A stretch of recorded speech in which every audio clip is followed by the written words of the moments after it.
Você está ouvindo a partir de agora o podcast Longevidade, programa produzido e apresentado pelos alunos do curso de jornalismo da Universidade Estadual da Paraíba.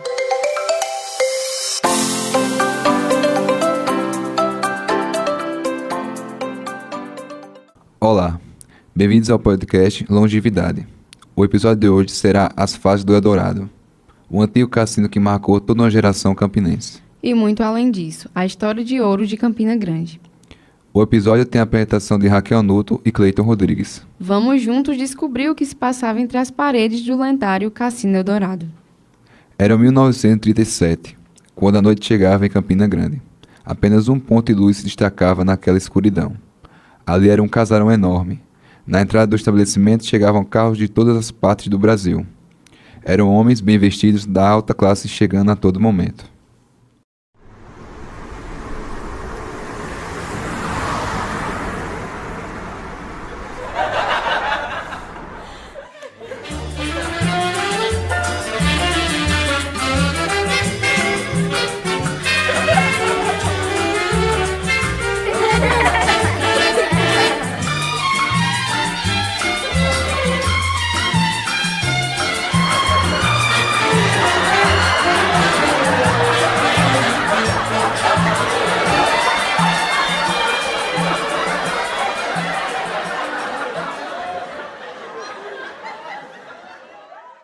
Imagine um espaço para descansar da sua rotina de trabalho.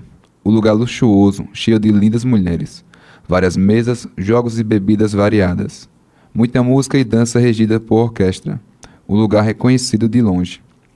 Iluminado com a cara da Europa. Homens de terno, artistas e famosos do mundo inteiro. A história do Cassino Eldorado é marcada antes mesmo de sua construção. Em 31 de julho de 1937, as fortes ligações das atividades do comércio do algodão, juntamente com a instalação ferroviária no século XX, marcaram a motivação pela modernização de Campina Grande, junto das preocupações de contexto social, político e econômico da cidade. A partir daí, Campina Grande foi reconstruída do zero, devido à produção do algodão de um lugar com características do antigo Império Português para uma cidade mais brasileira e moderna. Foram construídas em Campina novas casas e empresas de indústria e comércios. Essas causas foram fundamentais para o início do Cassino Eldorado. O responsável pela elaboração do projeto do cassino foi o empresário campinense João Veríssimo e executado pelo arquiteto Isaac Soares. A ideia foi criar um novo espaço para atender às demandas sociais dessa nova sociedade e poder aquisitivo do comércio algodoeiro. Logo, o sucesso do cassino se estabeleceu como um dos principais pontos turísticos da região Nordeste, atraindo públicos de todos os estados do Brasil. A partir da segunda metade do século XIX, projetos dos países da Inglaterra e da França foram usados como modelo para a modernização ideal de Campina Grande.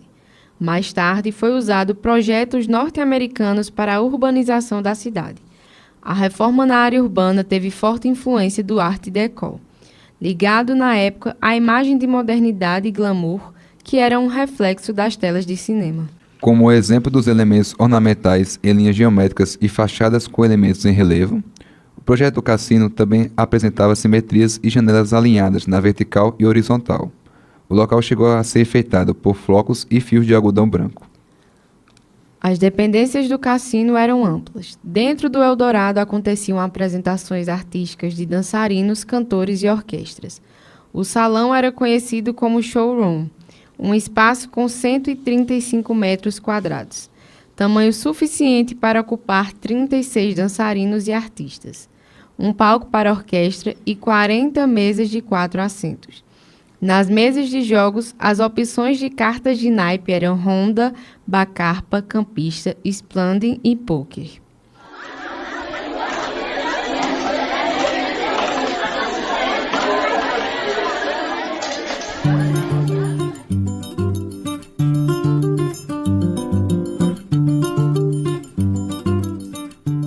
O Cassino Eldorado marcava o dia a dia da população de homens e mulheres da região. Os tipos de música tocados no cassino eram o jazz americano, o foxtrot, o shot, baião, tangos, rumbas e boleros. No cassino haviam atrações de artistas nacionais como Jackson do Pandeiro, Teta Diamante, Sereia Negra, Marinês, Nelson Gonçalves, entre outros. Haviam músicos estrangeiros também, como os russos Trotsky e Mary, as visitas dos artistas internacionais do cinema mexicano, o casal Tapia Rubio e a presença da famosa cantora de tango da Argentina, Glória Díaz.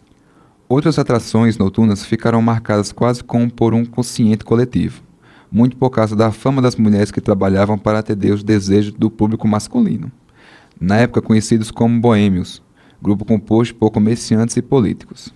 Segundo os relatos encontrados no texto, as práticas de divertimentos na cidade de Campina Grande, de Lana Araújo e Jussiene Apolinário, as moças do Cassino Dourado eram lindas e educadas.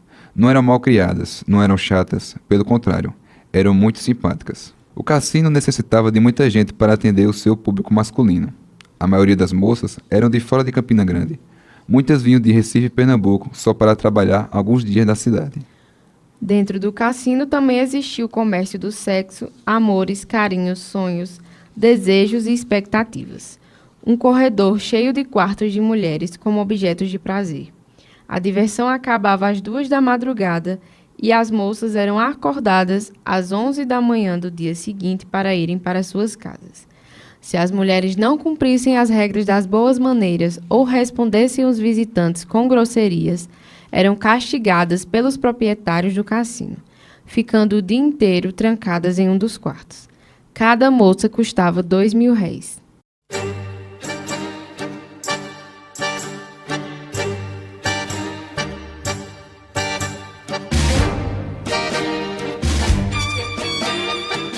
Apesar da vida de luxo que as mulheres exibiam dentro do Cassino Dourado, quando colocavam o pé no lado de fora do local, as belas vestes, os longos vestidos de manga comprida, os cabelos bem penteados, vestidos longos, leves e transparentes, os sapatos altos, tudo influenciado pelos padrões culturais franceses, desapareciam. As mulheres eram submetidas a morar em casas pequenas em um beco escondido na antiga Rua Pororoca. A vida na Rua Pororoca era diferente da vida na Rua Manuel Pereira de Araújo, onde ficava localizado o cassino.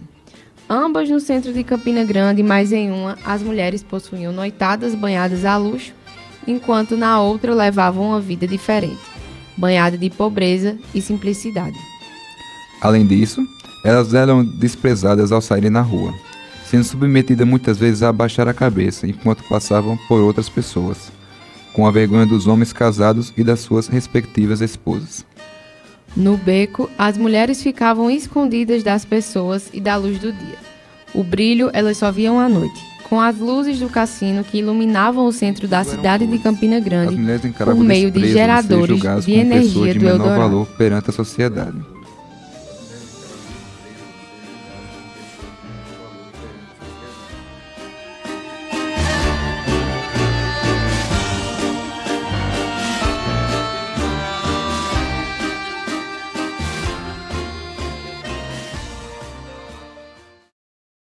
De acordo com o artigo de Antônio Souza, Cidade e Vida Boêmia, inúmeras mortes motivadas por ciúmes foram registradas na época, dos homens pelas prostitutas e vice-versa.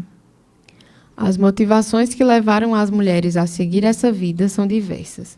Algumas por abandono da família, outras pela morte do marido, outras por terem perdido a virgindade antes do casamento. Tudo levava ao caminho da prostituição. Envolvidas nesse mundo, as mulheres perambulavam entre o prazer e o sofrimento. Segundo os relatos encontrados no texto, as práticas de divertimentos na cidade de Campina Grande, de Lana Araújo e Jussiene Apolinário, algumas mulheres que trabalharam no cassino afirmaram que dentro do Eldorado não havia desrespeito. No entanto, fora das 4 paredes, tudo mudava. Enquanto a vida dos homens que se envolvem com prostitutas segue normalmente, mesmo muitos deles sendo casados e pais de família, a vida das mulheres é marcada de forma negativa para sempre. Ainda no texto de Lana Araújo e Jussiene Apolinário, é mencionado que homens bastante conhecidos na época eram frequentadores do Eldorado. A visão que recai sobre os homens possui um peso menor do que a perspectiva abordada quando se trata da mulher.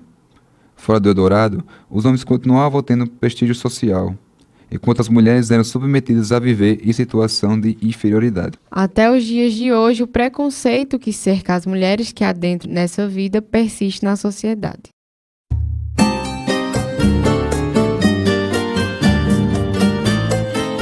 Entre tantas mulheres que passaram pelos quartos do Cassino Dourado, uma se destaca, Maria Pereira, conhecida como Maria Garrafada, uma das damas da noite, símbolo da era de ouro da boêmia campinense. Maria foi disputada por homens importantes da cidade e ficou conhecida como professora dos meninos, por ensiná-los as lições do amor.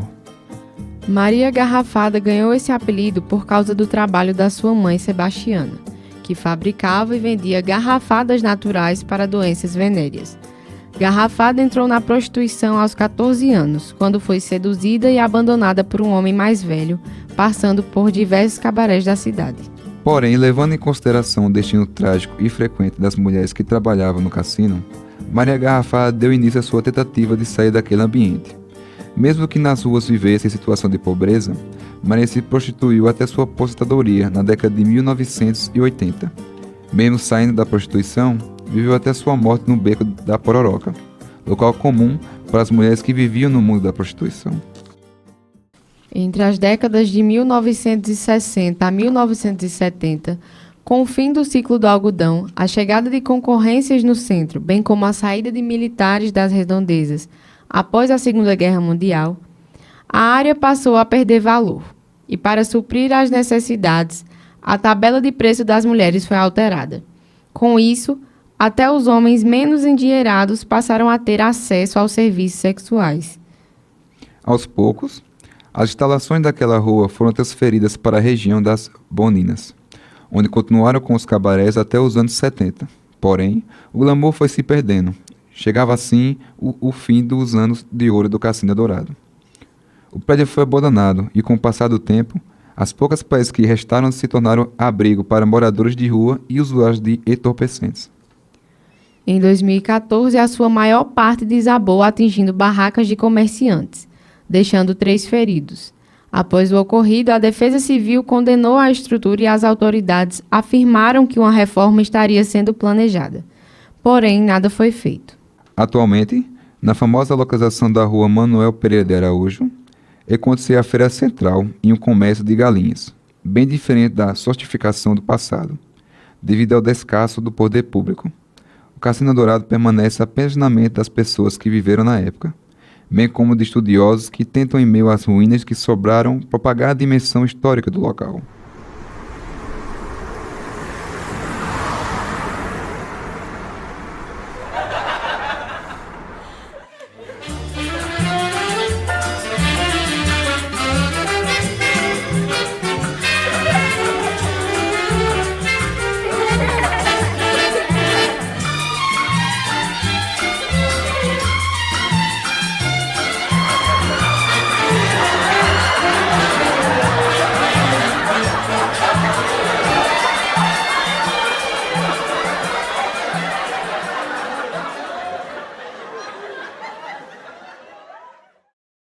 Podcast Longevidade, episódio especial As Faces do Eldorado. Esse podcast foi realizado pelos alunos da disciplina de Laboratório de Jornalismo Digital do curso de Jornalismo da Universidade Estadual da Paraíba, com a supervisão da professora Verônica Oliveira. Apresentação: Cleito Rodrigues e Raquel Nuto. Produção: Arthur Bazante, Cleito Rodrigues, Felipe Tavares, Jéssica Souza, Michela Araújo e Raquel Nuto. Edição de texto: Arthur Bazante e Jéssica Souza. Efeitos sonoros: Arthur Bazante. Gravação e edição de áudio: Giancarlo Galdino.